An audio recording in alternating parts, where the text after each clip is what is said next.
সবাইকে স্বাগতম জানাচ্ছি অন্ধকারে এপিসোড 9 সিজন 1-এ।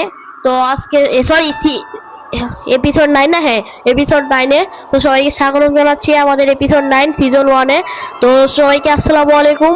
সবাই কেমন আছেন? আশা করি সবাই খুব ভালো আছেন। আজকে শান্ত ভাই আমাদের সাথে যথারীতি উপস্থিত হতে পেরেছেন এবং আজকে আমার মনটা বেশি ভালো নেই, যদিও থাক ভাই বলি। তো স্টুডিওতে এসে পড়েছি আমি এবং শান্ত ভাই, আমরা দুজন মিলে আজকে কাঁপিয়ে দিব। তো সবার প্রথমে শান্ত ভাইয়ের কথাই আমরা শুরু করছি। তো শুরু করুন ভাই। আমি আপনার কাছে নিয়ে এসে পড়েছি, আপনি এখন যতই বলেন। ভাই ওয়্যারলেস মাইক দিয়ে ভিডিও করছি। আরে মজা করেন।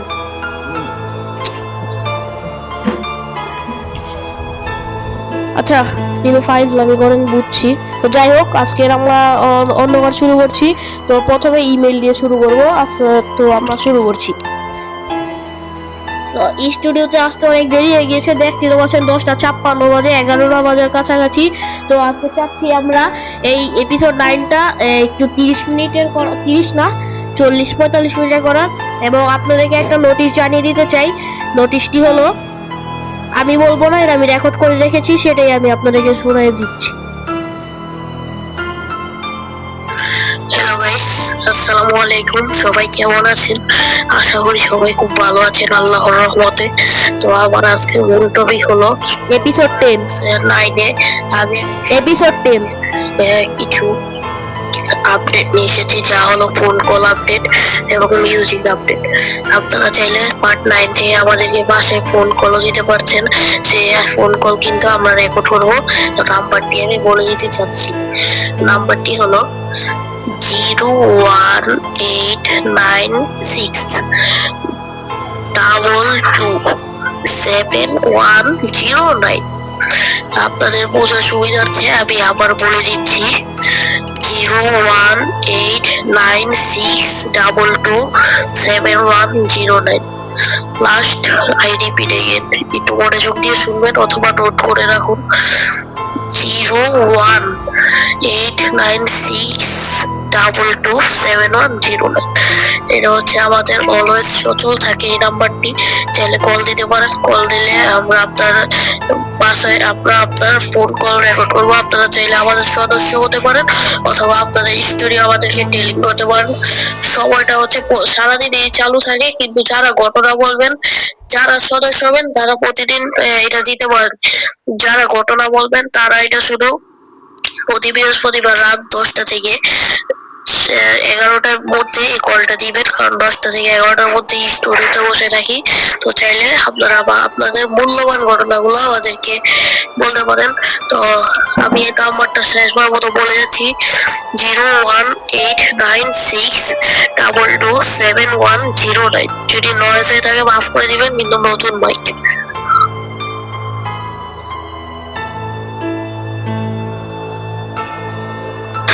কিছুটা অদ্ভুত, কিছুটা অকল্পনীয়, কিছুটা অলৌকিক বা অনেকটা অমীমাংসিত। আর এই চারও যেখানে একত্রিত বা মিলিত হয় বা শোনা যায়, তা হলো অন্ধকার। প্রতি বৃহস্পতিবার রাত 10টায় only on Infography. Please listen on your own risk. অন্ধকার with SM Wafi, brought to you by Brand Potata.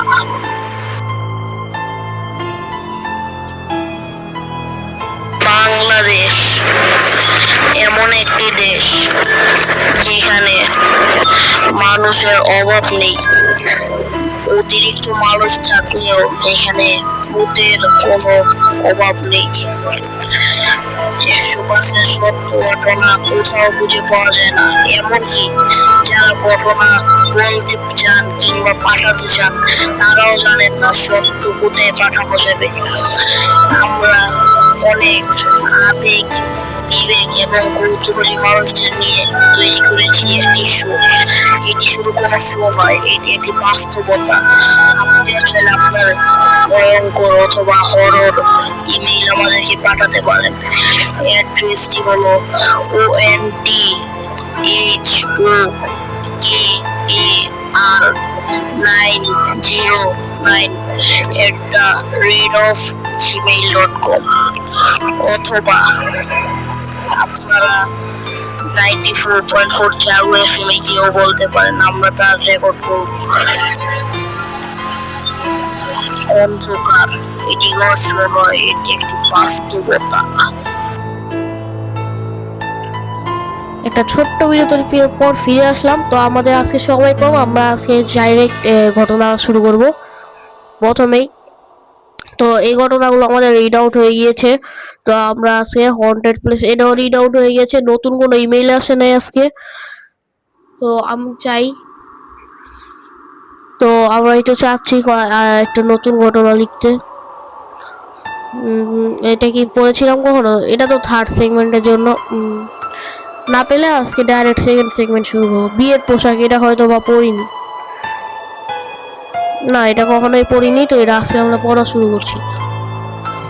তো এই স্টুডিওতে আজকে অনেক ঝামেলা হচ্ছে, তো তার মাঝেও আমরা ভিডিও করছি। মনে হয় না 11:55 পর্যন্ত থাকতে পারবো। তো শুরু করছি। তো গাইস, আজকে আমার কথা শুনে বুঝতে পারছেন আমার মনটা বেশি ভালো না। তো শান্ত ভাই যদি কিছু বলতে চান। তো গাইস, চলে আসলাম স্টুডিওতে। কেমন আছেন? আশা করি ভালোই আছেন, কিন্তু আমাদের মনটা ভালো নেই। আজকে একটি অনেক বড় ডিসিশন নিতে গিয়েছিল আমাদের SM ওয়াফি বা অন্ধকার পরিচালক। তো আজকে সেই সিদ্ধান্তটি যদি আজ নিয়ে ফেলতো, হয়তো বা তাকে আপনারা হারিয়ে ফেলতেন, আর কখনোই পেতেন না। আমি অনেক বুঝিয়ে তাকে স্টুডিওতে নিয়ে আসলাম। তো সে অনেক পারিবারিক চাপে রয়েছে, তাও আপনাদের কথা বিবেচনা করে আজ সেই স্টুডিওতে চলে আসলো। তো আজ দেখার চেষ্টা করবো, দেখা যাক। আশা করি আপনারা পাশেই থাকবেন, দেখতে থাকুন এবং শুনতে থাকুন SM ওয়াফিকে। আমি সরাসরি স্টুডিওর কাজগুলো সেরে আপনাদের সাথে পরে কথা বলছি। এতক্ষণ তো শুনছিলেন আমাদের শান্ত ভাইয়ের কথা। তো আমরা এখন সরাসরি একটা ঘটনায় বলবো। আছে কোনো নতুন ঘটনায় আমি অনেক বিবেচনা করে পাইলাম, এটা পুরানি দুটো পড়িনি। আমার নাম শাফি। এটা একটা ঘটনা আমি বিদেশ থেকে অন্ধকার টিমের জন্য পাঠাইছি, ভালো লাগলে পড়ে শোনো। অভিশপ্ত অশরীরীর বিয়ের পোশাক। প্রত্যেক মেয়েরই হয়তো স্বপ্ন থাকে একদিন বিয়ে হবে মনের মতো একজন পুরুষের সাথে। তার জীবনের সাথে প্রতি সুখ দুঃখের মুহূর্ত পরম নির্ভরতা ও ভালোবাসায় কাটিয়ে দেবে। বিয়ের দিনটিতে সব মেয়েরাই পৃথিবীতে সবচেয়ে সুন্দর কনে হতে চায়। বিয়ের সাজসজ্জার মধ্যে সবচেয়ে বিশেষ হচ্ছে বিয়ের সেই পোশাকটি, যা সব নারী সামনে রেখে দেন। নারী সামনে বছরের পর বছর বহু স্বপ্ন, বহু আকাঙ্ক্ষা। সেই পোশাকটি কি অভিশপ্ত হতে পারে? 1849 সালে অ্যানা বেকার নামে এক ধনী পরিবারের মেয়ে ভালোবেসে এক দরিদ্র কারখানায় কর্মরত শ্রমিককে। অ্যানার বাবা এলিস বেকার ভীষণই ক্ষুব্ধ হন, এ সম্পর্ক মেনে নেন না। তার মেয়ের কঠোর নির্দেশ করেন সেই ছেলেকে ভুলে যেতে। শুধু তাই নয়, ছেলেটিকে তার শহর অ্যালটোনা পেনসিলভানিয়া থেকে বিতাড়িত করে। এরপর অ্যানা নিজের বাবার কাছে ভীষণ অভিমান করে। সে জীবনে আর কাউকে কখনো ভালোবাসেনি এবং বিয়েও করেনি। কুমারী জীবন কাটিয়ে 1914 সালে 1914 সালে মারা যায় এক রাশ অভিমান বুকে নিয়ে।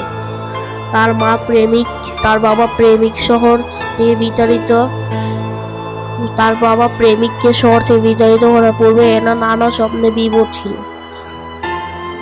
সে এক ভীষণ সুন্দর পোশাক পছন্দ করেছিল নিজের বিয়ের জন্য। দুর্ভাগ্যবশত বিয়ে তো শেষমেশ হয় না, তাই কিন্তু সে মারা যায়। তাই এলিজাবেথ ডাইসার্ট নামের আরেক ধনী পরিবারের নারী সেটিকে ক্রয় করেছিলেন।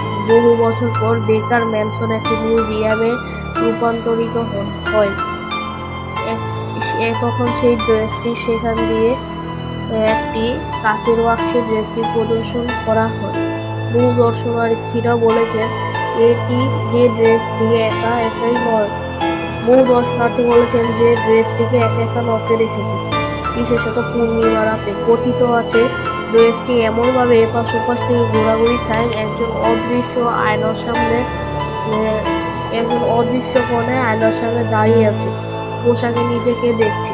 একটি ড্রেস নিজে কিভাবে ঘোরাঘুরি করে তা কোনো বৈজ্ঞানিক ব্যাখ্যা নেই। মানুষের ভ্রম বলা যায় খুব বেশি হলে, কিন্তু চক্ষুষ দেখেছে। তারা শুধু এই একটা কথাই বিশ্বাস করেন, অ্যানা বেকার একজন প্রকৃত প্রেমিকা। বেঁচে থাকতে পারুক, মৃত্যুর পরে সে নিজের অরাধ্যের সেই বিয়ের পোশাকটি পরেছে। কে জানে অন্য কোন দুনিয়ায়, যেখানে গরিব ধনীর ভেদাভেদ নাই, সেখানে তিনিও এখন এক প্রেমিক সত্যি বিয়ে হয়েছেন অনন্তকালের জন্য। তো ঘটনাটা খুবই সুন্দর ছিল, প্লাস একটু ভয়ানকও লেগেছে। আমার যেটা মনে হলো এটা হরর স্টোরি।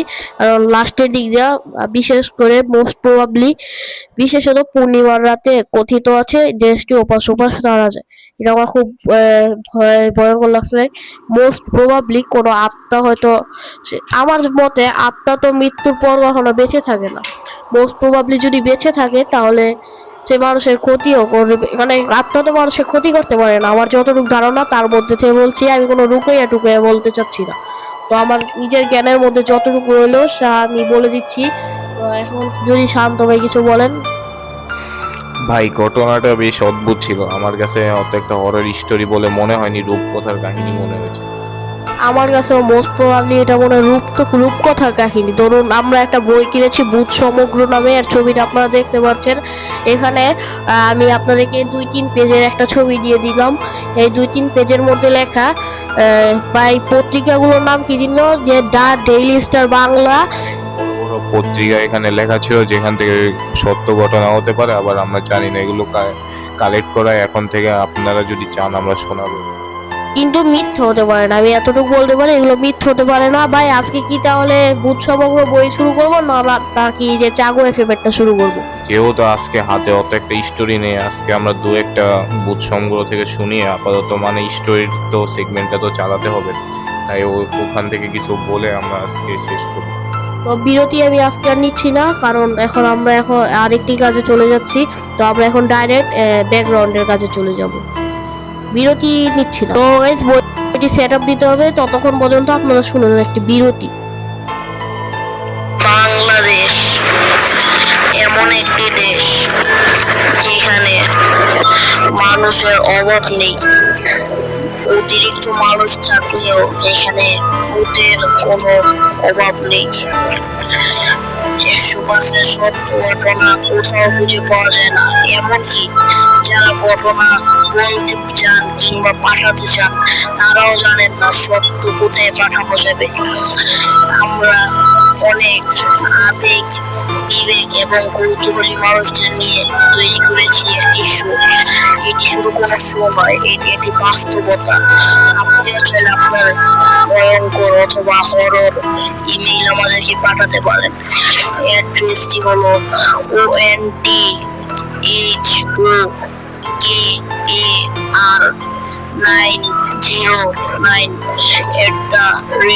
onthokar909@gmail.com, অথবা আপনারা 94.4 চাগো এফএম এ গিয়েও বলতে পারেন, আমরা তার রেকর্ড করব।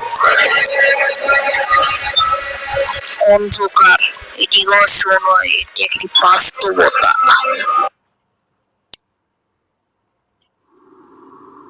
হ্যালো, আসসালামু আলাইকুম। আমি ওয়াফি বলছিলাম, ইম্পেরিয়াল ওয়াফি থেকে। জি ওয়ালাইকুম আসসালাম, আমি মোহাম্মদ সুদীপ বলছিলাম। জি, আপনি এই জীবনে খুব বোর ফিল করছেন? হ্যাঁ ভাই, আপনি কিভাবে জানলেন? ওয়াফি তো ভাই সবই জানে। কি বলছেন, সবই জানেন? আচ্ছা, আপনি কি ফান কিংবা কোনো আড্ডা সম্পর্কিত কিছু চান?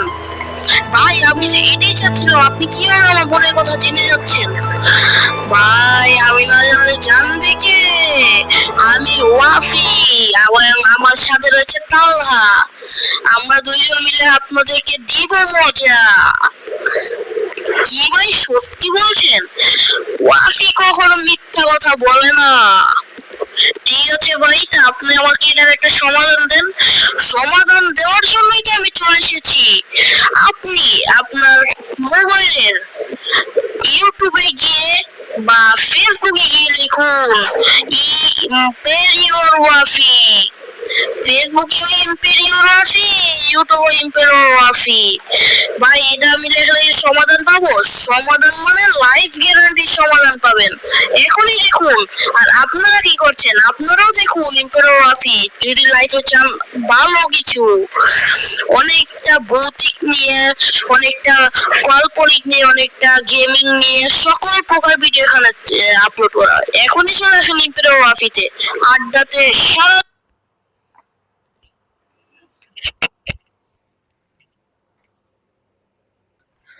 তো একটা দুইটা ছোট্ট বিরতির পর ফিরে আসলাম। তো শান্ত ভাই এবং আমরা মিলে একটা ডিসাইড নিয়েছি, আপনারা যদি ভূত সমগ্র মাহমুদুল হাসানের লেখা এই বইটি যদি 349 পৃষ্ঠা বের করেন, তাহলে দেখবেন নূপুর রহস্য নামে একটি গল্প লেখা। তো নূপুর রহস্যের গল্পটা আমি আপনাদেরকে পড়ে শোনাচ্ছি।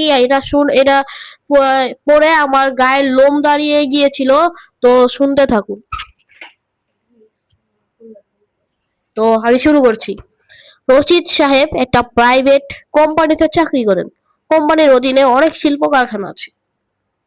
এক জায়গা থেকে অন্য জায়গায় বদলির ব্যবস্থাও আছে। বেতন খারাপ নয়, তবে পরিশ্রমটা একটু বেশি। কাজ শেষ না করে ওঠার উপায় নেই। তবুও দুর্মূল্যের বাজারে চাকরিটা না থাকলে মহা বিপদে যেতেন তিনি। তাই কষ্ট সত্ত্বেও চাকরিটা আঁকড়ে আছেন। যেতে হয় সকাল, ফিরতে রাত হয়েছে। এটাকে উনি মেনেই নিয়েছেন। তবে একবার হঠাৎ করে তাকে শহর থেকে অনেক দূরে বদলি করে দেওয়া হয়। গ্রাম এলাকায় ওই কোম্পানির একটা কোল্ড স্টোরেজের অর্থাৎ হিমাগার বদলি হলো। সেখানে চাষিরা আলু রাখে, সেসব আলুর হিসাব রাখা সহ কোল্ড স্টোরেজের পুরো দায়িত্বটাই তার। ফলে বাসা থেকে অফিসে যে যাতায়াত তার বন্ধ হলো। মনটা বেশ খারাপ হলো, কিন্তু তার কিছু করার নেই। চাকরিটা করতে হলে ওখানে যেতে তাকে হবেই। তাই দুঃখ মনে পুষে রেখেই হিমাগারে চাকরিতে যোগ দিলেন। এখানে অবশ্য কাজকর্ম আছে, তবে লোকজন বেশ সহযোগিতা করেন। সব বিষয়ে দাঁড়ান, একটু লাইনটা ভুলে ফেলেছি, দাঁড়ান।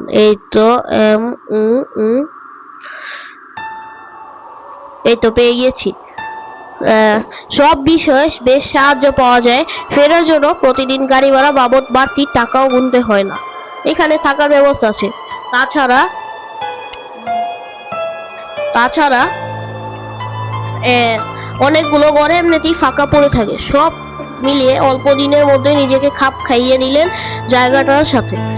একদিন আলুর বস্তার অবস্থা দেখার জন্য গায়ে লম্বা কোট পরে, মাথা কান গরম টুপিতে ডেকে কোল্ড স্টোরেজের ভিতর টর্চ হাতে ঢুকলেন তিনি। ভেতরের নানা জায়গায় ঘুরে ঘুরে দেখলেন সবকিছু। তারপর সবচেয়ে ঠান্ডা যে কক্ষটা আছে সেখানে ঢোকার জন্য বাইরে থেকে দরজাটা খুললেন তিনি। আর খুলতে চমকে গেলেন, সামনেটা কে দাঁড়িয়ে আছে। কালো কুচকুচে এক দীর্ঘদেহী নারী দাঁড়িয়ে আছে সামনে। মহিলার কপালে সিঁদুরের গাঢ় প্রলেপ, হাতে শাখা, পায়ে নুপুর, গম্ভীর মুখে দাঁড়িয়ে আছে সে। পরনে তার সাদা শাড়ি, লাল পাড়।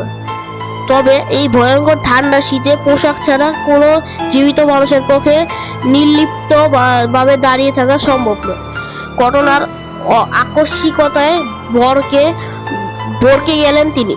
তবে বেশ দৃঢ় মনোবলের মানুষ বলে তাড়াতাড়ি সামনে নিলেন নিজেকে। হাতে টর্চটা শক্ত করে ধরে রেখে একদম পিছিয়ে এসে দরজাটা বন্ধ করে দিলেন। তারপর যতটা শিগগিরই পারেন পা চালিয়ে বেরিয়ে এলেন।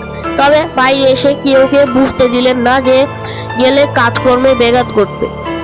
বুঝতে দিলেন না অমর একটা ব্যাপারের মুখোমুখি হয়েছেন। তিনি অনুমান করলেন যে সকলে জেনে গেলে কাজকর্মের ব্যাঘাত করতে পারে। স্বাভাবিকভাবে সব কাজকর্ম করে গেলেন। সেই রাতে বেশ গরম পড়লো। তিনি অন্য দিন যে ঘরে ঘুমান সে একটু ছোট ও বাতাসও কম ঢুকে।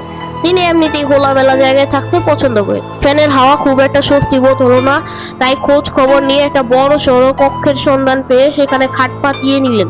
সত্যি সত্যি ঘরটা বেশ আলো হাওয়া। ঘুমিয়ে পড়লেন বেশ তাড়াতাড়ি। তবে একসময় হঠাৎ তার ঘুম ভেঙে গেল। তিনি বুঝতে পারলেন তার পা দুটো কে যেন কামড়ে ধরে টানছে নিচের দিকে। তো এর পরের অংশটা আমি সাজেস্ট করবো একটু শান্ত ভাইকে পড়ার জন্য, কারণ আমার খুব খারাপ লাগছে এবার। তো নিন। তো একটু অন্যমনস্ক হয়ে গিয়েছিলাম। বিরতির পর শান্ত ভাই আমাকে দেখিয়ে দিয়েছেন যে ভাই এটা এইভাবে, তো আবার ফিরে আসলাম। তো তো আমি পড়ছি, কারণ এটা হয় না, কারণ আমি অর্ধেক ঘটনা পড়েছি, সে আবার অর্ধেক ঘটনা, এটা হয় না। তো পড়ছি। মনে হলো যে কামড়ে ধরেছে। তার দাঁতগুলো কুমিরের দাঁতের মতো মজবুত আর ধারালো। আতঙ্কে প্রায় লাফিয়ে উঠলেন তিনি। তারপর চৌকিদারকে ডেকে অন্য ঘর খুলে সেখানে শুতে গেলেন। শোয়ার আগে চৌকিদার তাকে বলল, স্যার ও ঘরটা শোয়ার আগে কেউ আপনাকে নিষেধ করেনি? রশিদ সাহেব বলল, কই কেউ তো নিষেধ করলো না, কিন্তু কেন? লোকটা তার থমকে গেল। কয়েক মুহূর্ত চুপচাপ দাঁড়িয়ে থেকে বলল, না কিছু না। রশিদ সাহেব বুঝলেন কিছু একটা তো অবশ্যই আছে, তবে লোকটা লুকোতে চেয়েছে। ওকে আর কিছু না বলে বিদায় করে শুয়ে পড়লেন। বাকি রাতে আর কোনো সমস্যা হলো না, ঘুমও ভালো হলো।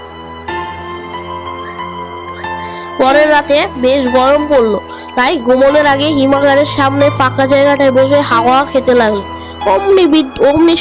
এমন সময় বিদ্যুৎ চলে গেল। হুড়হুড়টি অন্ধকার দিয়ে ভরে গেল জায়গাটা। এভাবে কাটলো 10-15 মিনিট। তারপর হঠাৎ করে চমকে গেলেন তিনি। স্পষ্ট শোনা যাচ্ছে নুপুরের শব্দ। কোত্থেকে আসছে এই আওয়াজ? তবে ওই আওয়াজের মধ্যে একটা আকর্ষণ অনুভব করলেন তিনি। সেই আকর্ষণে বসা থেকে উঠে পড়লেন, আর উঠেই ক্ষান্ত হলেন না। এদিকে ওদিকে উকি দিতে লাগলেন যে যেমন করেই হোক তাকে ভেদ করতেই হবে নুপুর রহস্য। এমন সময় তার মনে হলো ডান দিক তাকিয়ে একটা বুকটা শুকিয়ে গেল। তার ওখানে কয়েক হাত দূরে দাঁড়িয়ে আছে হিমাগারের ভেতর দেখো নারী। সেই লাল পেরে সাদা শাড়ি, সেই শাখা, সেই সিঁদুর, পায়ে সেই নুপুর। দ্রুত ছুটে গেলেন তিনি ভিতরে।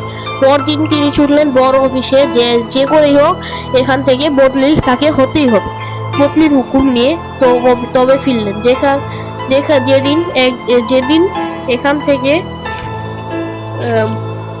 যেদিন এখান থেকে বদলি নেবেন সেদিন সবার কাছে পড়বো ভাই। ইয়েস, সবার কাছে বিদায় নিয়ে চলে যাবেন। সেদিন হিমাগারের কর্মচারীরা অবাক হয়ে বলল, আপনি যে হঠাৎ করে কেন বদলি হলেন তা আমরা বুঝতে পারলাম না। শুধু চৌকিদারটি বলল, আমি জানি আপনি কেন চলে যাচ্ছেন। রশিদ সাহেব মুচকি হেসে বললেন, কেন? চৌকিদারটা বলল, আপনি গেলেন ওই নুপুরের ভয়ে। তুমি কি করে বুঝলে? আমি জানি যে ওইটা এখানে আছে। আপনি যে ওটাকে দেখেছেন আমি হাবভাবে আমি বুঝেছি। তাহলে তুমি ভয়ের মধ্যে এখানে আছো কেন? আছি কি আর সাধে পেটের দায়ে স্যার? আমার চাকরিতে আপনার মতো বদলির ব্যবস্থা নেই। পেট চালাতে হলে এখানে পড়ে থাকতে হবে। তাছাড়া এখনো পর্যন্ত ও আমার কোনো ক্ষতি করেনি। কয়েকবার মুখোমুখি হয়েছি, বিশেষ করে হিমাগারের ভেতর ভীষণ ঠান্ডায় নিকষ অন্ধকারে ওটার দেখা পাওয়া যায়। একা ভেতরের ঢুকে অবশ্য মরতে বসেছিলাম। আমার মাথার উপরে বড় আলুর বস্তা ফেলে দিয়েছিল, একটুর জন্য মাথায় পড়লে নির্ঘাত মৃত্যু হতো। ওটা কোনোদিন হিমাগার ছেড়ে যায় না। দিনের বেলায় ভেতরের অন্ধকার জায়গায় আর রাতের চারপাশে অন্ধকার জায়গায় ওকে পাওয়া যেতে পারে। ওই আলোতে আসে না, অন্ধকার খুঁজে নেয়। তবে একটা জিনিস কি জানেন স্যার? এক সময় রক্ত মাংসের মানুষই ছিল সে। ওখানটাতে ছিল ওর বাড়ি। কথাটা শুনে চমকে উঠলেন রশিদ সাহেব, আশ্চর্য হয়ে বললেন, সেটা কি রকম? শুনুন স্যার, আমি এই জায়গার পাশেই ছিল তার একটা জেলে পাড়া ছিল, এবং যেখানে হিমাগারটি তৈরি হয়েছে এখানে ছিল একটি শেওড়া গাছ। স্বামীর সাথে ঝগড়া হওয়ায় শেওড়া গাছটায় ও গলায় দড়ি দিয়ে আত্মহত্যা করেছিল সেই মেয়েটা। সে সময় তার পেটে বাচ্চাও ছিল, সেই থেকে এখনো আছে। কখনো সে এখান ছেড়ে যায় না। গভীর রাতে মুখোমুখি হওয়াটা কিন্তু বিপজ্জনক হতে পারে। তখন যে কারো বিপদ হতে পারে বলতে পারে। আপনি নিষ্কৃত পেলেন বোধহয়। রশিদ সাহেব বললেন। ভয়টা আবারও মাথা চারা দিয়ে উঠলো। মনে হলো কুচকুচে কালো বুটটা গা ঝাড়া দিয়ে এক্ষুনি ঝাঁপিয়ে পড়বে ওর উপর। তাড়াতাড়ি বিদায় নিয়ে বাসে চাপলেন তিনি। তো চলে আমাদের আজকের একটা ঘটনা শেষ।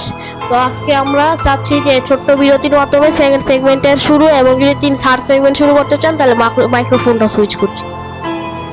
তো গাইস, আজকে আমাদের এই ঘটনাটি কেমন লাগলো নুপুরের রহস্য অবশ্যই জানাবেন। আমরা আজকে অনেক সর্বোচ্চ চেষ্টা করেছি ঘটনাটা সুন্দরভাবে উপস্থাপনের জন্য। তো আজকে মনে হয় অনেক ভিডিওটা লম্বা হয়ে যাচ্ছে, এবং আজকে কিন্তু সময় অনেক সীমিত গাইস। যদি আমরা আরো বেশি সময় অতিবাহিত করি, পরে আমরা থার্ড সেগমেন্ট সেকেন্ড সেগমেন্টের জন্য আর সময় পাওয়া যাবে না। সেক্ষেত্রে আমি এখন সেকেন্ড সেগমেন্টেই সুইচ হয়ে যাচ্ছে। আর যদি আপনাদের এই বোধ সংগ্রহ বইয়ের ঘটনাটি ভালো লাগে তাহলে জানাবেন, পরের বার থেকে আমরা চেষ্টা করব আরও বেশি ঘটনা বলার। তো আজকে আমরা সরাসরি সেকেন্ড সেগমেন্টে চলে যেতে চাচ্ছি, কারণ সময় খুব বেশি একটা আমাদের হাতে নেই। তো আমাদের একটা ছোট বিরতির পর আমরা সেট আপটা দিয়ে শিগগিরই চলে যাচ্ছি আমাদের মোবাইল ফোনের স্ক্রিনে। ততক্ষণ পাশে থাকুন, সাথে থাকুন, ফিরছি অন্ধকার নিয়ে।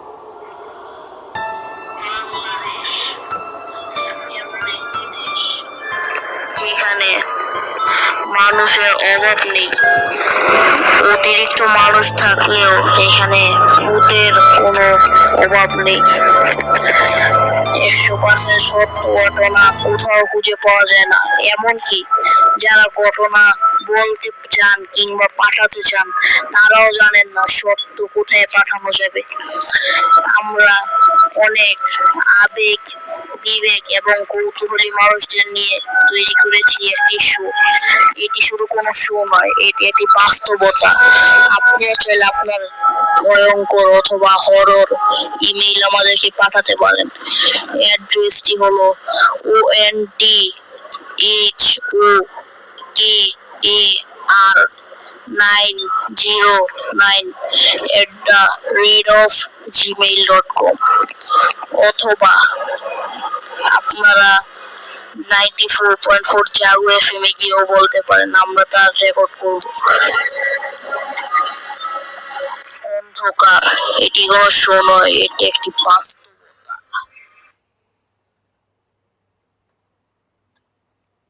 তো গাইস, বিরতির পর ফিরে আসলাম। আজকে আমাদের ওয়াফি ভাই অনেক ক্লান্ত হয়ে গিয়েছে শো করে।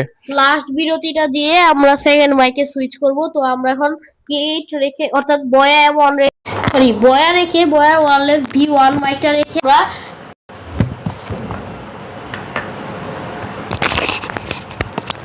তো গাইস আমরা বয়ার মাইকটিতে সুইচ হয়ে গিয়েছি। তো এখন আমরা লাস্ট একটা বিরতি দিয়ে আমরা এখন সেকেন্ড সেগমেন্ট শুরু করব। যদি থার্ড সেগমেন্ট হবে, তা না হলে শেষ করে দিব। নিন, কথা বলুন।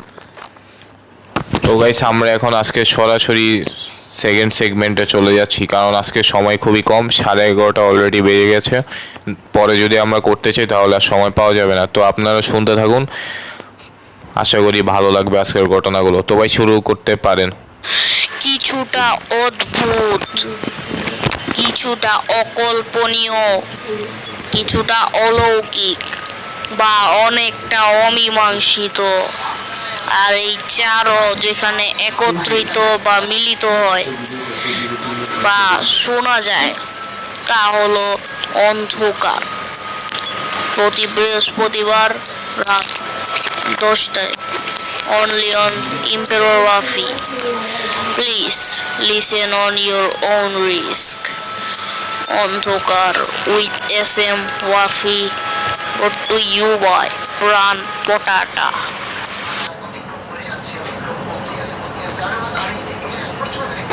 হ্যালো, আসসালামু আলাইকুম। আমি ওয়াফি বলছিলাম, ইম্পেরর ওয়াফি থেকে। জি, ওয়ালাইকুম আসসালাম। আমি মোহাম্মদ সজীব বলছি। তো গাইস আর বিরতি দিব না, আজকে আমাদের তো গাইস আজকে আমরা একটু বেশি বিরতি নিয়ে নিলাম, কারণ আমাদের স্টুডিওটা একটু অগোছালো হয়ে গেছে, কারণ অনেক দিন আসা হয়নি। আজকে একটু অনেক বিরতির জন্য আমরা অনেক দুঃখিত। এখন একটা বিরতি দিতে চেয়েছিলাম, কিন্তু ওটা বন্ধ করে দিয়েছি, কারণ এত বিরতি নিলে একটা ভিডিও আসলে পরিচালনা করা যায় না। ভিডিওর থেকে বেশি দেখা যায় বিরতি নেওয়া হচ্ছে। তো আমরা দুজন মিলে রিসেট করেছি, তো আমরা জাগো এফএমএরটাই শোনাবো। ততক্ষণ পর্যন্ত আমি নিজেই চলে যাচ্ছি ভিডিও পজ করে। আর সেকেন্ড সেগমেন্ট হলো আছে শান্ত ভাই, আমি চলে যাচ্ছি স্টুডিও থেকে, কারণ আমার বাসা থেকে কল আসছে। আর যাওয়ার আগে হয়তো আবার সে দেখা হতে পারে, কারণ এখানে আমি যাবো কি যাবো না শিওর না। আমি একটু দেখি, কাজগুলো শেষ না করতে পারলে আমি আপনাদের সাথেই যাব। তো গাইস আজকেও ওয়াফি ভাই চলে যেতে চাচ্ছেন। আজকে অনেক দিন আমি আগে গিয়েছি, আজকে উনি যেতে চাচ্ছেন বাসার একটি কাজে। ওনার আজকে অনেক গুরুত্বপূর্ণ কাজ আছে, তো উনি হয়তো বা চলে যাবেন এখনই, তাই আমাকে আছে একা পরিচালনা করে চলে যেতে হবে। তো ভাই যদি সেকেন্ড সেগমেন্ট করতে চান করুন, না করবো না আমি। তো গাইস এখন সব দায়িত্ব আমার উপরে, এখন সেকেন্ড থার্ড সেগমেন্টটা আমি করব, আপনারা আমাকে শুনতে থাকুন। তো ওয়াফি ভাই চলে যাচ্ছে, ভালো থাকবেন, আসসালামু আলাইকুম। তাকে আমরা খরচিটে দিয়ে যাচ্ছি। পরের সপ্তাহ আবার দেখা হচ্ছে গাইস। আমি ওয়াফি, SM ওয়াফি, আমি আপনাদের কাছ থেকে বিদায় নিয়েছিলাম। পুরো ভিডিওটা জুড়ে আমি ছিলাম। তো এখন আমাদের ভিডিও পরিচালনা করবে শান্ত ভাই। এপিসোড 10-এ হয়তো আপনাদের ফোন কল নিয়ে আমাদের দেখা হতে পারে। আমি ফোন কলের ইয়েটা দিয়ে দিতে চাচ্ছি, কারণ আপনারা অনেকে নাম্বারটা জানেন না, উল্টাপাল্টা কোন নাম্বারে কল দিবেন। তা আপনারা চাইলে ইমেলও পাঠাতে পারেন। তা আমাদের ইমেল অ্যাড্রেসটা একদম সোজা। আপনারা যারা আমাদেরকে ফোন কল পাঠাবেন তারা আমাদের একদম ইমেল অ্যাড্রেসে একদম সোজা অ্যাড্রেসে পাঠাতে পারেন। তো আজকে একবারও বলা হয়নি যে ইমেল অ্যাড্রেসটা কি। ondhokar909@gmail.com। আবার বলে যাচ্ছি, ondhogan909@gmail.com, অথবা আপনারা চাইলে এই নাম্বারটিতে কল করতে পারেন। আমি মুখেই বলে দিচ্ছি, কারণ নাম্বারটি হয়তো আমার এই ডায়েরিতেই আছে। নাম্বারটা আমি বলে দিচ্ছি 01896227109। আবার বলে দিচ্ছি সুষ্ঠুভাবে 01896227109। আপনি তো গাইস আজকের জন্য আমাদের এপিসোড 10 সিজন 1-এর জন্য শেষ করে দিচ্ছি, এবং আমরা আমাদের এই একটা নোটিশ দিয়ে দিয়েছি ফেসবুকে অ্যাড্রেসটা তিনি বলবেন। তো ফেসবুকে অ্যাড্রেসে একটা নোটিশ দিয়ে দিয়েছি, যা হলো মানে নোটিশগুলো অনেক গুরুত্বপূর্ণ, চাইলে আপনারা ফেসবুকে একটু ভিজিট করে আসতে পারেন। তো ফেসবুক অ্যাড্রেস বলবে তিনি। আমি চলে যাচ্ছি, আসসালামু আলাইকুম। আর দেখা হবে আল্লাহ যদি বাঁচিয়ে রাখে এপিসোড 10-এ সিজন 1-এ দেখা হবে, এবং আমাদের ফার্স্ট সেগমেন্ট চলবে 15 এপিসোড পর্যন্ত। এপিসোড 15, এরপর সেকেন্ড সেগমেন্ট চলবেন। দাঁড়ান, আমার কাছে তো নোটিশটা ছিল। তো আমার কাছে যে নোটিশটা ছিল, আমি আশা করছি শান্ত ভাই এই নোটিশটা আপনাদেরকে পড়ে শোনাবেন। আমি একটা নোটিশ লিখে যাচ্ছি। তো সবাইকে আসসালামু আলাইকুম। শুনতে থাকুন শান্ত ভাইকে, কারণ তিনি আমার মোস্ট সিনিয়র। আসসালামু আলাইকুম।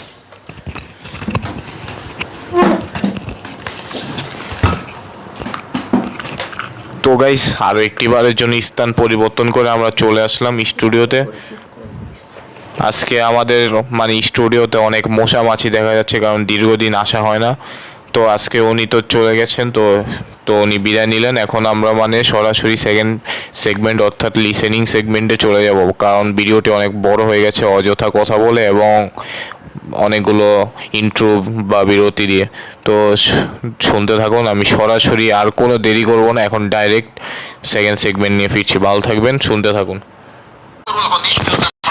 কমেন্টগুলো পড়বো, কোথাও যাবেন না, থাকুন উদয়ের সাথে জাগো FM 94.4 এর ভূত স্টুডিওতে।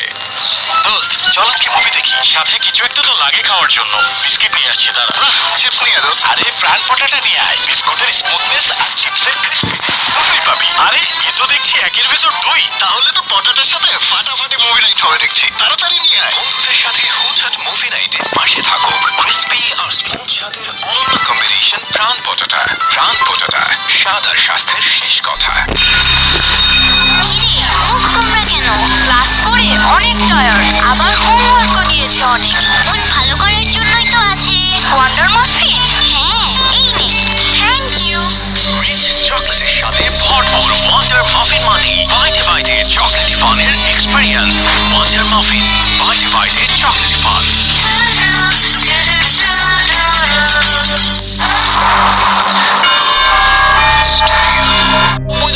মিটার ফ্রিকোয়েন্সিতে আপনি ঢাকা, কুমিল্লা এবং চট্টগ্রাম থেকে অনুষ্ঠানটি শুনতে পাচ্ছেন।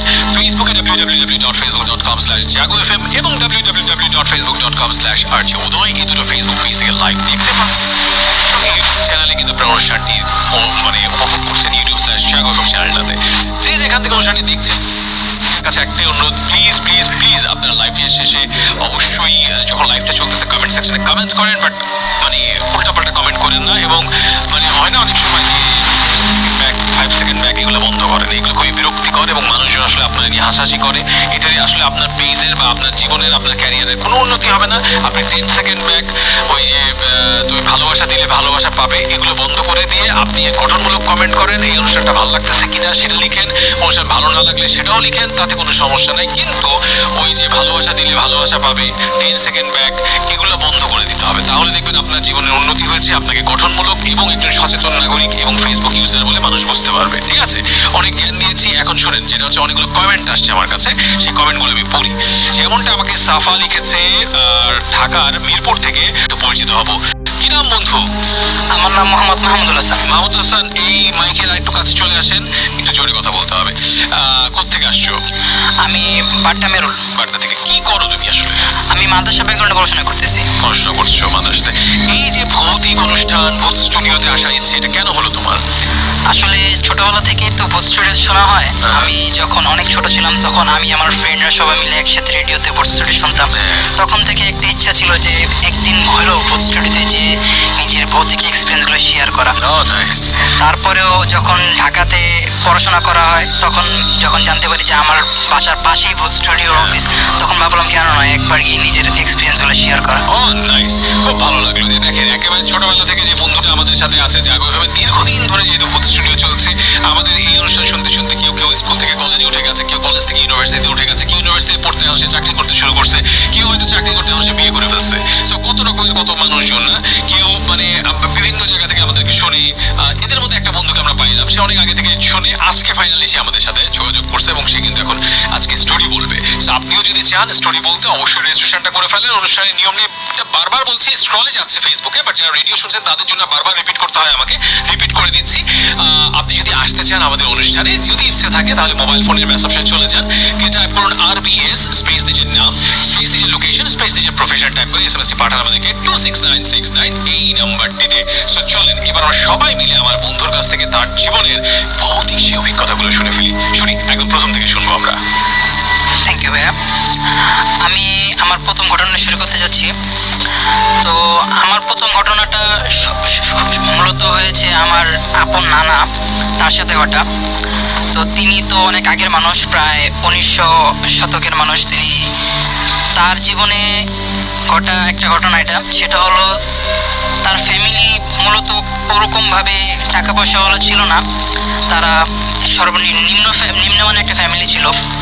তো নানা গ্রামের বাড়িতে থাকতো, গাইবান্ধা গ্রামের বাড়ি। তো ফ্যামিলির বড় ছেলে হিসেবে ফ্যামিলির একটা দায়িত্ব তার উপরে সবসময় থাকতো। তো দায়িত্বর কারণে তাকে অনেকগুলো কাজ করতে হতো। এর মধ্যে দেশ গ্রামের মানুষ বেশিরভাগই তারা আর কি যারা নদীর এলাকায় থাকে, গাইবান্ধা নদীমাতৃক এলাকা, তো ওইখানে তারা মাছ ধরে বেশিরভাগ। তো আমার নানা ছোটবেলা থেকেই মাছ ধরতো। আমিও যখন নানার সাথে নানার দেশে গেছি তখন অনেকবার তার সাথে মাছ ধরা হয়েছে। তো ওই সময় ঘটনা, একদিন আমার নানা তিনি আর কি মাছ ধরার জন্য বের হবেন। তো দেশ গ্রামে তো সব সময় বোঝা যায় না যে কোন সময় রাত হয়েছে, কোন সময় দিন হবে, আলো অন্ধকারটা একটু বেশি থাকে প্রায়। তো তিনি, এটা প্রায় 1980 সালের দিকে ঘটনা। তো উনি যখন মাছ ধরতে বের হবে, তার যখন ঘুম ভাঙছে, তিনি মনে করছেন ফজর আজান দিয়ে দিছে, কিন্তু মূলত ওই সময় ফজর আজান দেয় নাই, ফজর হয়তো অনেক বাকি ছিল। কিন্তু যেহেতু ফ্যামিলি বড় ছেলে, তার তো যাইতে হবে এখন, যে না মাছটা না ধরলে সকালে তারা খাবার খাবে কি দিয়ে। এই কারণে তিনি মাছ ধরতে চলে গেছেন। মাছ ধরতে চলে যাওয়ার পর তিনি আর কি মাছ ধরতে গেছে, আর যে একটা মানে আমাদের এখানে ধান খেতে ওখানে আইল বলে, তো আইলের ওখানে নাকি অনেক মাছ থাকে। তো তিনি ওইখানে গেছেন মাছ ধরতে। রাত্র অনেক গভীর ছিল, তিনি যখন ওখানে গেছে কেউ ছিল না, তিনি মাছ ধরতেছেন। তো অন্য দিনের থেকে সাধারণভাবে ওই দিন তিনি অনেক বেশি মাছ পাচ্ছিলেন। তার কাছে বিষয়টা ভালো লাগতেছিল যে না আজকে অনেক বেশি মাছ আসতেছে। তিনি মাছ নিতেছেন বা অনেকগুলো মাছ উঠাইতেছেন বারবার, জালের মধ্যে মাছ ছিল। তিনি বারবার মানে মাছ ধরতেছেন, উঠাইতেছেন। এমন একটা সময় তার নজরটা পড়ে সামনে, যে ক্ষেতের সামনের দিকে একটা বনের মতো জায়গা, সেই জায়গায়। তো তিনি ওই জায়গাটাতে কিছুক্ষণ অবাক হয়ে গেছে, কারণ যেটা সে দেখছে সেটা আশা করেনি।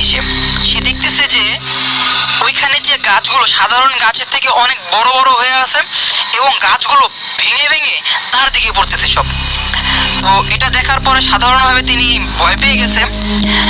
আর ফার্স্ট কিন্তু গাছগুলো বারবার পড়তেছে, কিন্তু এমন একটা অবস্থা হয়েছে যে গাছগুলো ভেঙে যাচ্ছে আবার পড়তেছে, ভেঙে যাচ্ছে আবার পড়তেছে, বারবার শুধু পড়তেছে, সিনটা বারবার রিপিট হচ্ছে। তো এটা দেখে তিনি ভয় পেয়ে গেছেন। আমার নানার বাবা যিনি ছিলেন তিনি কবিরাজ ছিলেন। তো নানা এসব বিষয় বুঝতে পারছেন যে এটা সাধারণভাবে কোনো গাছ পড়তেছে না, আর এই জিনিসটা কোনো সাধারণ বিষয়ও না, এটা নিশ্চয়ই কোনো অন্য কিছু দ্বারা ঘটা। তো তিনি যখন অনেক ভয়ে ছিলেন, তার ভিতরে কি করবেন তিনি না করবেন তা কোনো দিশা পাচ্ছিলেন না। তো তিনি যখন অন্য সময় বুঝতে পারছেন যে ফজর আজান আসলেও দেয়নি, রাত এখনো অনেক গভীর হয়ে আছে। তো তিনি কি করবেন না করবেন বুঝতে না পেরে সেখানে অনেকক্ষণ দাঁড়িয়েছিলেন। প্রায় অনেকক্ষণ দাঁড়িয়ে থাকার পরে যখন দেখে এই সিনড্রোমগুলো অফ হচ্ছে না, তখন তিনি সাহস করে সামনে গেছেন। সামনে গিয়ে যেখানে গাছগুলো পড়তেছিল বারবার, ওখানে গিয়ে বলতেছে যে আমি নানার ভাষায় বলতেছি, দেখেন আমি আপনাদের তো কোনো ক্ষতি করি নেই, আপনারা আমার কোনো ক্ষতি করেন না। আমি আমার ফ্যামিলি বড় ছেলে, তো আমাকে এইসব কাজ করতে হয়, এই কারণে আমি রাত্রে এখানে ভুলে আপনাদের জায়গায় চলে এসেছি। তো আমার আপনারা কিছু করেন না, আমি আপনাদের কোনো ক্ষতি যেহেতু করি না, আপনারা আমাকে কিছু করেন না।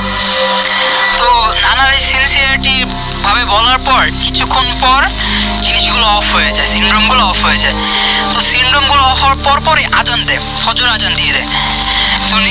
তো যখন ফজর আজান দিয়ে দেয় তখন তিনি একটু রিল্যাক্স হন এবং তিনি আস্তে আস্তে মাছগুলো নিয়ে বাসায় যায়। বাসা যাওয়ার পরেই তিনি মানে অজ্ঞান হয়ে পড়ে যান।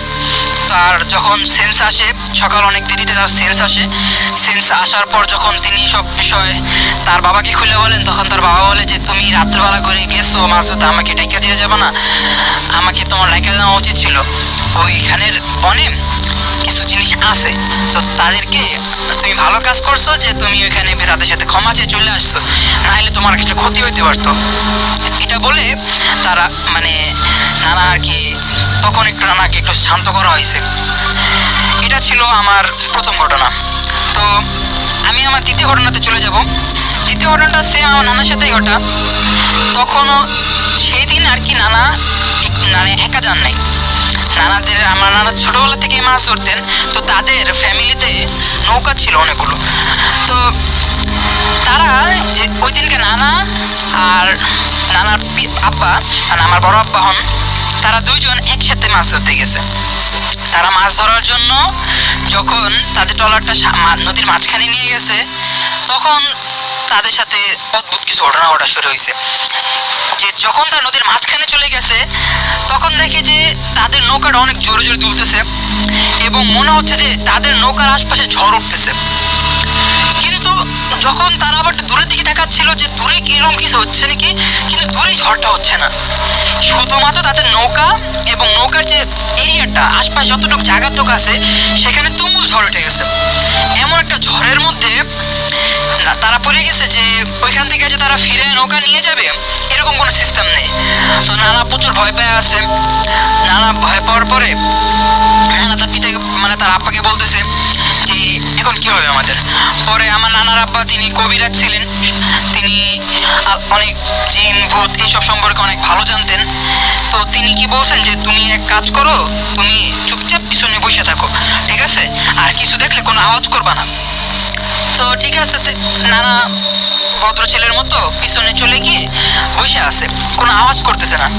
তখন তার বাবা কি জানি পড়লো, মুখ দিয়ে পড়ার পর তিনি নৌকার সামনে গিয়ে দাঁড়িয়ে আছে। দাঁড়িয়ে হঠাৎ তার সাথে কথা বলতেছে। তখন নানা দেখলো যে নানার সামনে কিছু ছায়ার মতো জিনিস, মানে আমার নানার পিতার সামনে কিছু ছায়ার মতো জিনিস দাঁড়িয়ে আছে। তো নানার বাবা তার সাথে কথা বলতেছে। এমন একটা সময় নানার বাবা তার সাথে কথা বলতে বলতে তার অনেক একটা সময় তার সাথে কথা বলতেছে, কিন্তু ঝড়টা তখনও থামেনি। কিন্তু কিছুক্ষণ পর যখন ওই নানা আব্বা রাগান্বিত কিছু কথা বলছে, কি বলছে বলার পরে ওই জিনিসগুলো গায়েব হয়ে গেছে। আর ঝড়টাও আস্তে আস্তে থামা শুরু হয়েছে। যখন ঝড়টা থামছে তখন তারা ধীরে ধীরে আরো দুটা মাছটা ধরা হয়নি, তারা ব্যাক করছে। ব্যাক করার পরে আমার নানা এইসব জিনিসগুলো দেখছে, দেখার পরে তিনি অজ্ঞান হয়ে গেছিল। তো তাকে বাসায় নিয়ে আসা হয়েছে। সবাই আমার নানাকে বলছে যে কি হলো, তুমি অজ্ঞান হয়ে গেছো কেন? তখন আমার নানা আব্বা সকল বিষয়ে ক্লিয়ার করে দিচ্ছে যে নদীর ভিতরে যে কিছু জিনিসগুলো থাকে ওরা আর কি মাছ হতে দিবে না আজকে, ওদের আজকে কিছু একটা আছে, এই কারণে ওরা মাছ হতে দিবে না। এই কারণে ওরা নদীর মাঝখানে আমাদেরকে আটকাইছিল, মেরে ফেলতে চাইছিল। তা আমি কথাবার্তা বলছি, ইনশাল্লাহ সমস্যা হবে না। এই তো এরপরে আলহামদুলিল্লাহ আমার নানা সাধারণ করে আর কোনো সমস্যা হয় নাই। এটা ছিল আমার দ্বিতীয় ঘটনা।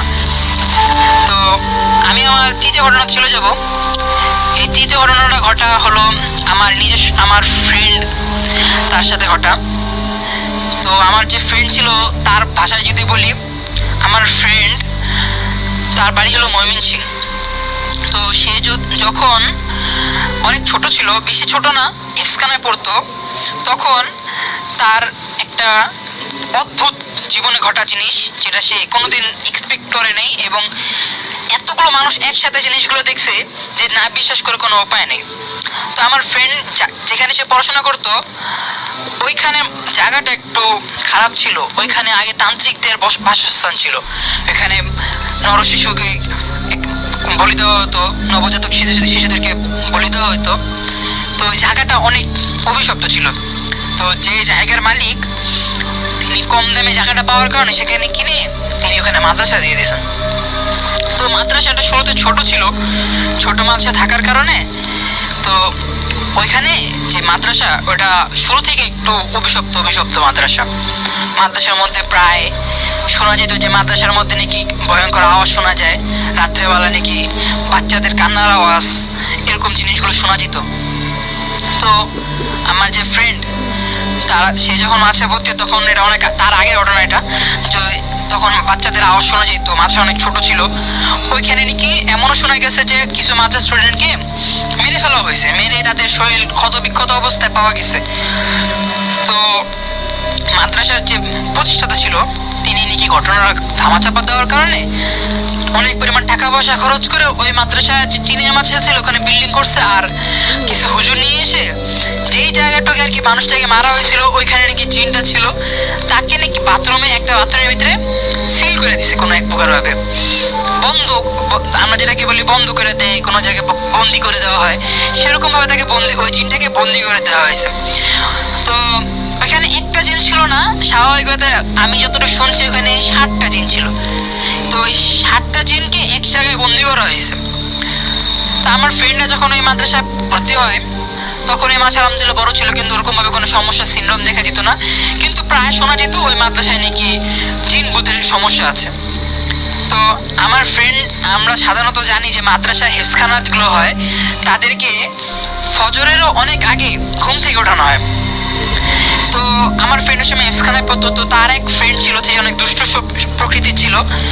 তো এত দুষ্ট ছিল যে সে এইসবে বিশ্বাস করতো না, বলতো যে এইসব কিছুই হয় না, আমি হলো সবচেয়ে শক্তিশালী, আমার কে কি করবো, আমার কেউ কিছু করতে পারবো না, সে এরকম বলে ওই যে সিল করা বাথরুমটা ছিল যেখানে কারো ঢোকা নিষেধ ছিল, সে লুকায় একদিন রাতে বেলা ওইখানে গেছে। ওইখানে গিয়া সাধারণত শুরুতে সে কিছু দেখে নাই, কিন্তু সে কি করছে, সে যদি সাধারণভাবে চলে আসে তাহলে হয়তো সমস্যা হইতো না, কিন্তু সে সাধারণভাবে চলে আসে নাই, সে ওইখানে কিছু খারাপ কাজ করছে। খারাপ কাজ বলতে গেলে ওইখানে কিছু নাপাক জিনিস ফেলাইছে। এবং আমরা সাধারণত জানি যে জিনেরা তাদের শরীর অনেক পবিত্র হয়ে থাকে, তারা নাপাক জিনিস পছন্দ করে না।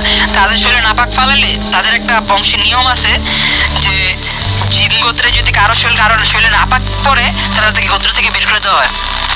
তো ওই যে জিনের শরীরে নাপাক জিনিসটা পড়ার কারণে জিন রাগান্বিত হয়ে গিয়ে ওই ছেলেকে, মানে যে বাথরুমটা অফ করা ছিল ওটা হঠাৎ খুলে গেছে কোথা থেকে, এবং তাকে ওখানে টেনে নিয়ে যেতে ধরছে। তো বাথরুমের যে ইয়েটা সেটা সাধারণত ছোট হয়ে থাকে, ওইখানে তো মানুষ ঢোকানো সম্ভব না। যখন সে তার পা টান দিয়ে ভিতরে নিয়ে যেতেছে তখন সে অনেক জোরে চিল্লান দিয়ে উঠছে। তো বাথরুমের আশপাশে আর কেউ ছিল না, আমার ফ্রেন্ড ছিল এবং একজন বড় ভাই ছিল। তারা দুজন ওকে অনেক কষ্ট করে ধরে বের করে নিয়ে আসতাম। তো তাকে ধরে বের করার পরেই ওরা একটা আওয়াজ শুনতে পায় যে ওরা ছেড়ে দে, ওরা আমি থমু না, ওরা আমার নাপাক করছে, ওরা মেরে ফেলাম, আর যদি তোরা ওরা লয়ে যাস তাহলে তোকেও মেরে ফেলাম। তো এরকম আওয়াজটা শোনার পরে ওদের তো মমিন সিং এর ভাষায় আরো অন্যরকম ভাবে ছিল, আমি সাধারণ ওরকম বলতে পারি না, ওরকম ভাবে বলছে মমিন সিং এর ভাষায়। তো আমার ফ্রেন্ডরা তো সাধারণভাবে একটা ফ্রেন্ডকে কোনোদিন ছেড়ে ছুঁয়ে আসতে পারে না এরকম মুহূর্তে, আমার ফ্রেন্ডকে মেরে ফেলবে আমি কীভাবে ধুয়ে আসি। তো ফ্রেন্ডকে নিয়ে মাদ্রাসার ভিতরে চলে আসতাম। ওই সময় অনেক ছাত্র ঘুমের থেকে উঠে নেই, কিছুজন ঘুমের থেকে উঠছে। তো মাদ্রাসার নিচতলায় ছিল ওরা। তো যখন ওরকম নিচতলায় ওরা সবাই মানে ওরা এক জায়গায় গেছে, যখন সবাই কথাটা বলা হয়েছে তখন সবাই আতঙ্কে ভয় ভয় আসছে, কিন্তু ওই সময় মাদ্রাসাগুলিতে কোনো হুজুরও নেই যে তাদেরকে কিছু বলবে। তখন তারা কি করছে, এক জায়গায় সবাই মিলে বসে আছে, যে মাদ্রাসা মানে রুমের মাঝখানে বসছে, লাইট জ্বালাই দিচ্ছে, ওগুলো হচ্ছে যে যদি জিনা আসে তাহলে তো সাইড থেকে কাউকে নিয়ে যেতে পারবে, মাঝখানে একটা লোক থাকলে কেউ কিছু করতে পারবে না, আর একটু পরে ইনশাল্লাহ ফজর আজান দিবে তখন ঠিক হয়ে যাবে, হুজুর চলে আসবো। তো তারা মাঝখানে বসে আছে, কিন্তু মাঝখানে বসে থাকার পরে যে সকল কিছু যদি সলভ হয়ে যেত এর তাইলেও ঘটনাটা সুন্দর হইতো, কিন্তু সলভ হয়নি, ঘটনাটা আরো খারাপ দিকে গেছে। মাদ্রাসা লাইটগুলো হঠাৎ অফ অবস্থা হয়ে যেতেছিল। তারপরে তারা দেখতে পারতেছিল যে মাদ্রাসার যে জানালা আছে এক একটা জানালা থেকে কালো, যেটা আগে দেখলে মনে হয়তো তার যেরকম ভাবে সে বলছে সেটা হলো চুলের মতো দেখতে, অনেকগুলো চুল একসাথে যেরকম করলে যেরকমটা হয় সেরকম একটা জিনিস, অনেক শিকড়ের মতো মাদ্রাসার জানালা, মাদ্রাসার সাইড থেকে, এক রুমের কর্নার থেকে, এক এক জায়গা থেকে ওরকম জিনিসগুলো বের হইতেছে। তো আস্তে আস্তে সব জায়গায় ছড়াই যেতেছে। এটা দেখে ছাত্ররা আরো বেশি আতঙ্কে পড়ে গেছে যে এখন তো তাদের কারোর আর বাঁচা সম্ভব না। তো এমন একটা অবস্থা ছিল যে ওখানে কি ওই ব্যক্তিটাকে নিয়ে যাবে, এমনকি জিনটা ওইখানে সবার সামনে আওয়াজ দিয়ে বলছে যে মানে পিছন থেকে কেউ তো জিনটাকে দেখে নেই, ওই পার্টস গুলো দেখছে সবাই যে ওরে ছাইরা দে, তাহলে তো করে ছাইরা দেব, ওরে না চালে সবটা মেলাম। এখন এমন একটা অবস্থায় সবাই ভয় পেয়ে আছে, কে কি করবে কিছু মানে সবাই কেউ বুঝতে পারতেছে না। আল্লাহর কৃপা যে ওই সময় ওই হিসখানার যে নিগরান ছিলেন তিনি ওই সময়টাতে ঠিক একটু পরে তিনি রুমে ঢুকছেন। তো রুমে ঢোকার পর হঠাৎ যেই পার্টসগুলো ছিল, যে কালো জিনিসগুলো, তিনি রুমে ঢোকার সাথে সাথে সব গায়েব হয়ে গেছে, একটা জিনিসও নাই। তো তিনি অনেক আল্লাহওয়ালা লোক ছিলেন। তো তিনি সকল ছাত্রকে এরকম অবস্থায় দেখে তিনি বলতেছেন যে কি হয়েছে, তোমরা সবাই এখানে কি করতেছেন। তো ছাত্র যে রুমে মনিটর ছিল হুজুরকে সকল বিষয় খুলে বলছে। তো হুজুর বলছে ঠিক আছে, তোমরা সবাই এখানে বসে কোরআন তেলাওয়াত করতে থাকো, তোমরা অন্য কিছু করো না, সবাই কোরআন তেলাওয়াত করো, আমি দেখতেছি বিষয়টা। তো হুজুর রুমের ভিতরে বসে তিনি কোরআন তেলাওয়াত করতেছেন। ফজর আজান হয়ে গেছে, নামাজ হয়ে গেছে। ফজর নামাজের পর তিনি মাদ্রাসার মুহতামিমকে নিয়ে এসে সকল বিষয় খুলে বলছেন। তো ওই সময় যে ছেলেটা আর কি বাথরুমে গেছিল এবং আমার ফ্রেন্ড এবং তার যে বড় ভাইটা তাদেরকে ধরে নিয়ে মানে তাকে বাসায় নিয়ে আসছে, তাদেরকে নিয়ে যাওয়া হয়েছে। তো সকল বিষয় খুলে বলার পর বড় হুজুর বলতেছে যে তোমার এই কাজটা করা ঠিক হয় নাই, তুমি একটা বদজিনকে জায়গায় দিছো যে এখন এক এক করে সবাইকে মেরে ফেলবে। পরে হুজুর বলছে যে আমারে বাঁচায় দেন। পরে বলছে যে ঠিক আছে আমি চেষ্টা করতেছি। পরে হুজুর ওদিনকে মাদ্রাসা থেকে সকলকে বের করে দিচ্ছে, বের করে দিয়ে তিনি আর কি একটা কিরকম একটা রিচুয়ালের মতো কিছু একটা করে তাই জিনদের সাথে কথা বলতেছে। তো ওইখানে আমার ফ্রেন্ডরা উপস্থিত ছিল এবং ওই বাচ্চারাও উপস্থিত ছিল, কারণ যেহেতু ওরা সিনটা সামনেতে দেখছে ওরা ওখানে ছিল। ওরা বড় হুজুরের রুমে জিনিসগুলো হইতেছে আর ওরা রুমে বসে ছিল। তো বড় হুজুর থেকে এতটুকু আওয়াজ শোনা গেছে, আওয়াজ বলছে যে বড় হুজুর কথা বলতেছে যে তোরা কি চাস। পরে বলছে যে আমরা ওই বাচ্চাটারে চাই, ও আমগোর পবিত্রতা নষ্ট করছে, আমরা ওকে মেরে ফেলবো। পরে বলছে যে না তোরা ওকে মারবি না, ওকে ছেড়ে দে। পরে বলছে না আমরা ওরা মারবো।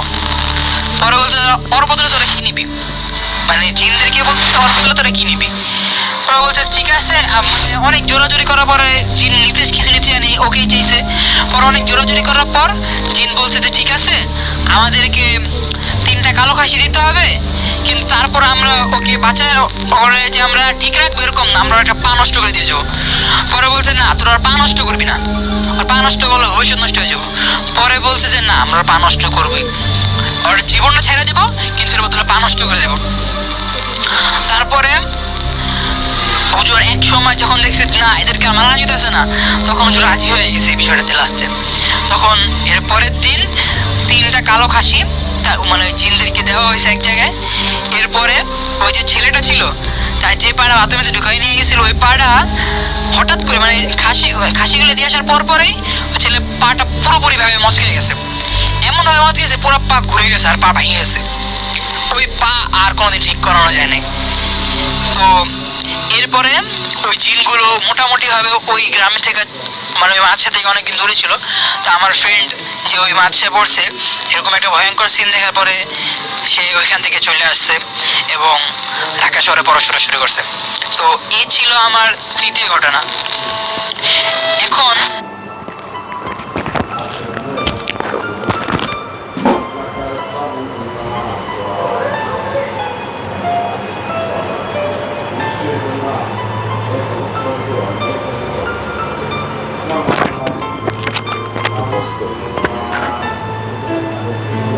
তো গাইস আজকের জন্য আমাদের লিসেনিং সেগমেন্টটি শেষ হলো।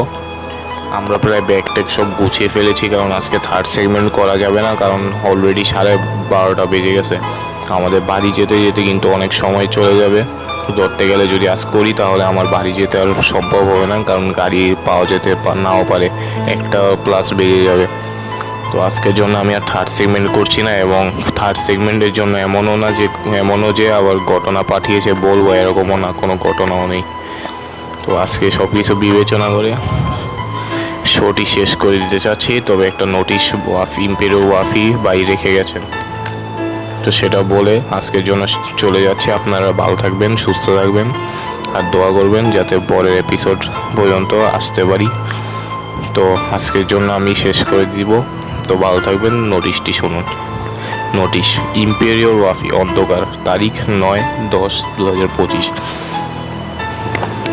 দর্শকদের অবগতির জন্য জানানো যাচ্ছে যে আগামী 10 নং এপিসোড অন্ধকারে অনেক কিছু সংযোজন করা হয়েছে, যা নিম্নরূপ: নতুন গান, প্রথম স্পোকি এবং পুরাতন মার্টিন কাউবয়। Email onthokar909@gmail.com।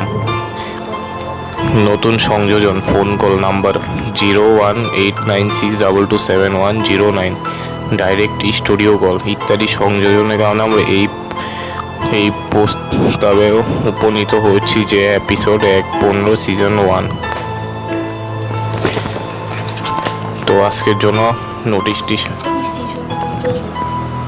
1 থেকে 15 সিজন 1, 16 থেকে 55 সিজন 2, 56 থেকে 40 সিজন 3 এপিসোড হবে এবং অন্ধকার যথারীতি চলতে থাকবে আদেশ ও সিদ্ধান্ত ক্রমে। চ্যানেল নেতা এবং প্রধান সহকারী ও তত্ত্বাবধায়ক। তো আজকের জন্য শেষ করছি। ভালো থাকবেন, সুস্থ থাকবেন, আল্লাহ হাফেজ।